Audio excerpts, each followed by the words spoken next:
万人的欣赏故事，清溪方为清溪，作者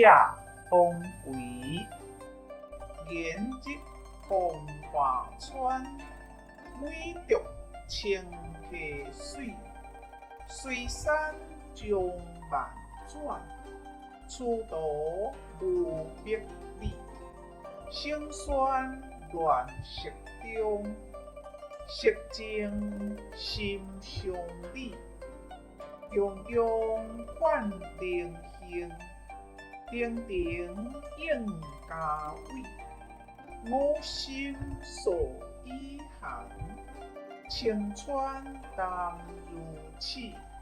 清流观石上，水调将意义。谢谢您的观赏，希望您会喜欢我为您制作的影片，请支持我，点击 subscribe， 然后再单击小铃铛。